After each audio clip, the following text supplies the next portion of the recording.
আল্লাহ রাসূল সাল্লাল্লাহু আলাইহি ওয়াসাল্লাম শেষ বয়সে ওনার চেহারায় কিছুটা বার্ধক্যের ছাপ চলে এসেছিল। আবু বকর রাদিয়াল্লাহু তাআলা আনহু একবার জিজ্ঞেস করছিলেন যে ইয়া রাসূলুল্লাহ কদ শিবতা, আপনার চেহারায় কেমন যেন বার্ধক্যের ছাপ চলে আসছে।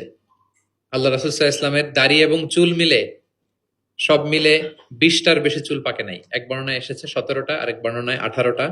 মুহাদ্দিসিন একরাম বলেছেন যে এত অল্প কিছু চুল দাড়ি পেকেছিল যে গুনা যেত। গুণে দেখা গেছে 17, 18, সবশেষে যখন বেড়েছে হয়তো 20। যেন মুহাদ্দিসিন একরাম একমত যে ওনার 20টার বেশি চুল দাড়ি পাকে নাই।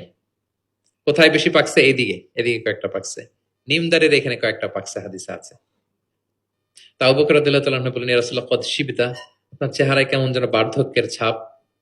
তখন আল্লাহ রাসূল সাল্লাল্লাহু আলাইহি ওয়াসাল্লাম বললেন শাইয়াবাতনি হুদ ওয়াল ওয়াকিআ ওয়াল মুরসালাত ওয়া আম্মা ইয়াতাসাআলুন ওয়া ইযা শামসু কুবিরাত। আবু বকর বলো না, আর এই 5টা সূরা আমাকে বার্ধক্যে উপনীত করে দিয়েছে।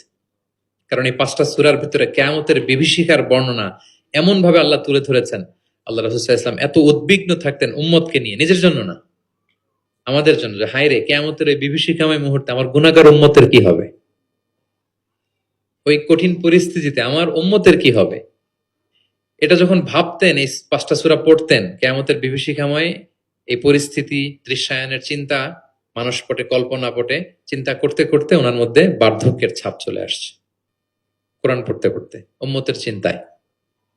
সব নবীকে আল্লাহ তাআলা একটা স্পেশাল দোয়া করার সুযোগ দিয়েছিলেন, আর সব নবীরা ওই দোয়া দুনিয়াতেই করেছে, একমাত্র আমাদের প্রিয় নবীজি ছাড়া।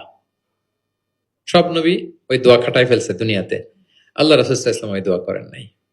তিনি বলেন ওয়া ইন্নী আখতাবিউ দাওয়াতি শাফাআতান লি উম্মতি ইয়াউমাল কিয়ামা, আমার ওই দোয়াটা, স্পেশাল দোয়াটা যেটা করলেই আল্লাহ কবুল করবে, ওই দোয়াটা আমি কিয়ামতের দিন আমার গুনাহগার উম্মতের জন্য রেখে দিয়েছি।